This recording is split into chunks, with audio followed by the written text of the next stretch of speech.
Good evening, everyone. At this point, since there are no people joining us, I'm just going to get right into things and I'll recap here in a little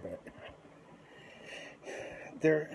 Sorry for the sigh, but the truth is, I'm a little, shall we say, frustrated today, and that's because I am sick and tired of people in both the conservative movement and the liberal progressive movement deciding that it is okay to push and push and push and politicize things related to sex trafficking, whether the sex trafficking be children or adults. It happens on both sides. Hey Carrie, nice to see you join us. As I was saying, I'm just sick and tired of seeing people politicize sex trafficking like it's a political issue. It's not a political issue, it's a human issue. And what's really got me going on right now is in the last few days, Washington Free Beacon, which is I don't want to give them the credit of being a media outlet, but they have enough of a following in the conservative world that people actually take what they have to say seriously. It boggles my mind that on this issue that involving the Washington Free Beacon, that they would choose to say that the bill that was passed back in September into law and signed by the governor, passed and then signed into law by the governor of California, Senate Bill 1322, would be, from people in the conservative end of things, they would lose their minds and go, oh no, the moonbats run in California have legalized sex trafficking of children. That is not the case at all. If people would just shut the fuck up, sorry for the language if anybody watching the replay gets offended, but if people would just shut the fuck up and get their facts straight. Am I angry? You're damn right I'm angry. And the reason I'm angry is because Senate Bill 1322 does not legalize child prostitution at all. What it does is it removes the stigma of we'll just call it the Scarlet P. Just like the Scarlet Letter from the book, the Scarlet A for adultery, it stigmatizes children with the Scarlet P, something that will follow them the rest of their life, being labeled a prostitute, not being able to find work, getting treated like they are scum for going through what they did, which is nothing more than a form of re-victimization. I am sick and freaking tired of seeing people re-victimize victims of sex trafficking because they don't have a freaking clue. Here I'm going to just read from the press release that was released at the time that Senate Bill 1322 was signed into law in California. There is no such thing as a child prostitute. That's truth right there. Anyone who is involved in prostitution as a child is a sex slave. They are a slave. There is no other way to put it than that. Slave. If you call them a child prostitute, you're insulting them. You're treating them with less than the dignity that they deserve, and you are wrong. The governor has, and keep in mind this was back on September 26th of this year. The governor has signed into law legislation that deems persons under the age of 18 who might previously have been charged with criminal prostitution as victims of sex trafficking eligible for treatment rather than prosecution. What that means right there, folks, is they're not legalizing children going out and selling their bodies for sex through being slaves to a pimp. What that says is those children will not be charged with prostitution, and they will be guided into essentially a form of protective custody, and they will be given the help that they need to get the treatment that they need, to the psychological treatment, the therapy, anything else that's connected to that to protect those children and to help them get back on the path that they should be on, where they are, like I said, protected, but they're also given an opportunity to go about their business, and that business is being a child, growing up, being safe, learning the things that they need to learn, being children, going to school. When they reach 16, get a job that job is specifically in the realm of, like, let's say a fast food job, while they are still living where they live and are being protected.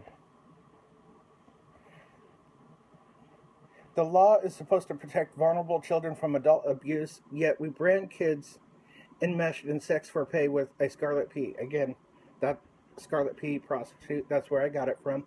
And leave them subject to shame and prosecution, said State Senator Holly J. Mitchell, who introduced Senate Bill 1322. This is our opportunity to do what we say is right in cases of sex trafficking, stop the exploiters, and help the exploited. I've covered enough of that already, and just telling you all that might be watching the replay or whatever the case may be,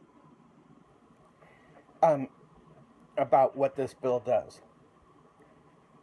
When it comes to the commercial exploitation of children, CSEC, which is a hashtag you may see me use from time to time on Twitter, or I may just use the letters CSEC, CSEC. The victims are criminalized under California law, often sent to juvenile hall and tagged with the rap sheet for prostitution. Senate Bill 1322 decriminalizes prostitution charges for minors. It requires that law enforcement continue to immediately report allegations of commercial sexual exploitation involving juveniles to agencies charged with protecting and counseling them. Courts would still be responsible for overseeing the care that trafficked youth receive while they remain underage, in the absence of responsible adults or guardians. What that means right there, folks, is in the absence of a family that actually cares for them and wants to take care of them, get them home, get them safe, this bill puts it in the hands of the courts to take care of those children and ensure they receive the support that they need. Now, let me remind you from my first live stream a couple of weeks ago, which many of you may end up watching this as a replay, since I do post replays to YouTube, as well as the replays that are left here for Busker users to watch. What it means, simply put, if you go back and watch the first replay, I tell you my story about why I started Men Speak Your Rape and my history as now a survivor and a thriver when it comes to having been trafficked as a child.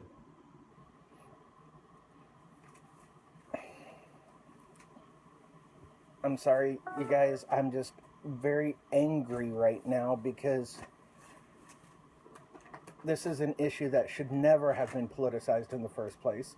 This is an issue that is a humanity issue, not a Democrat issue, not a Republican issue, not a Libertarian issue, not a Green Party issue. It's a humanity issue.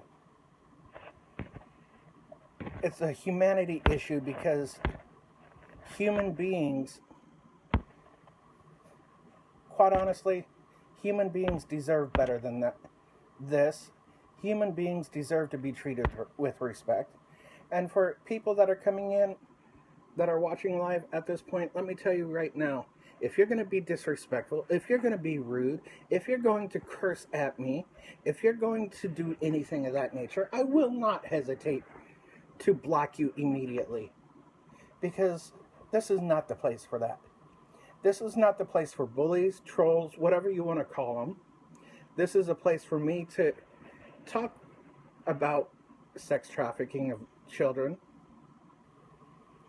This is a place for me to talk about why I started Men Speak Your Rape, which is to help destigmatize the thought of males, men, boys, regardless of age, being victims of sex trafficking, victims of sexual assault, things of that nature. Anything less, and I mean anything less than the same courtesy that we as society would give female victims, whether they be women or girls, is not acceptable because this is something that happens to everybody. Now back to Senate Bill 1322. If you're going to speak on Senate Bill 1322, which is now law, make sure you're educated. Make sure you know exactly on what you're speaking. And most importantly, make sure you keep your mouth shut until you know what you're speaking on, because, quite honestly, you end up making yourself look like a fool. I've spent most of my day, which is one of my few days off, period, as time goes on, dealing with correcting foolishness. I'm going to do it because it needs to be done. But instead of making yourself look like a fool, reach out, ask questions, learn from people who know more than you. That is why, outside of 1322, I have taken to advising people to ask questions on legislative issues of Jerome Elam and of Jamie Walton. Both of them have been doing the work that they do with victims of sex trafficking, with governmental agencies, things of that nature, longer than I have. And they are quite a bit more educated than I am on the issue. And quite frankly, I trust them on most legislative issues to speak more than I trust myself. I say most because I've taken the time to get myself educated on 1322, so I know exactly what I'm speaking on. I know exactly what I'm saying when I say this is not going to make it easier for the pimps to continue to take advantage of children. This is going to make it harder because it's going to remove the one major hurdle that most victims of sex trafficking face. That particular hurdle is the charge of being charged with prostitution. And quite honestly, I applaud California for doing what they did.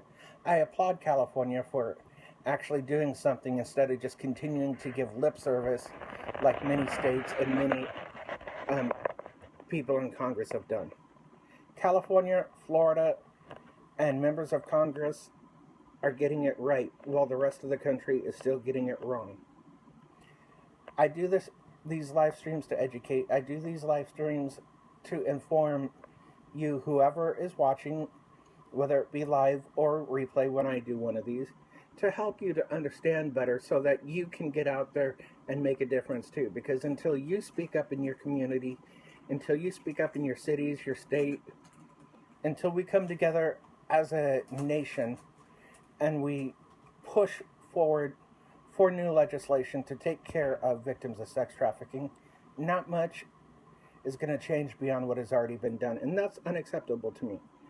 That is why, going forward, you're going to see a lot more out of me, not only in these busts, but on my Twitter account, which is at jprice02, speaking out about these issues, speaking out about when a state, city, whatever, gets it wrong, but also when they get it right, and encouraging us as a nation to come together and push forward for the change that needs to be made. Tonight's shorter than I'd planned because I'd planned on speaking about how the numbers that are reported on men and boys who are victims of sex trafficking and sexual assault are way underreported, and that is because of the fact that, quite honestly, to give you an example, I was raped by an ex of mine at one point, and basically I told her that I was going to call the cops and have her arrested, and she said, go right ahead, all I've got to do is tell them you hit me, they're going to ignore what you said, and they're going to throw you in jail. That kind of stuff still happens, and that was in Ohio. So, I'm going to leave you guys with this short bust tonight, this short video, so that you guys know that the most important thing you can do right now is educate yourself. The most important thing you can do is speak out and say, hey, this is what's going on. We need to get smart on it. We need to move on this, and we need to make some changes. And Cody, I want to say thank you for dropping in it and inviting your followers tonight. Unfortunately, this is going to be pretty much it for the evening on this particular broadcast.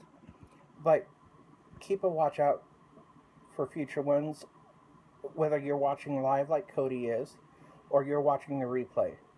I appreciate those of you who want to listen to what I have to say, take to heart what I say, and go out and work in your communities to try to make a difference. Know that I truly do love you all. I truly do appreciate you all. And unlike a lot of people on Twitter right now who have their DMs closed, my DMs are open for anybody who wants to reach out to me and talk about anything that may have happened to them in the same vein as to what I've gone through with being a rape survivor and a survivor of sex trafficking. Or if you have questions that you're uncomfortable asking in public, feel free to DM them to me. As long as we can maintain a respectful dialogue, I will be more than happy to answer your questions.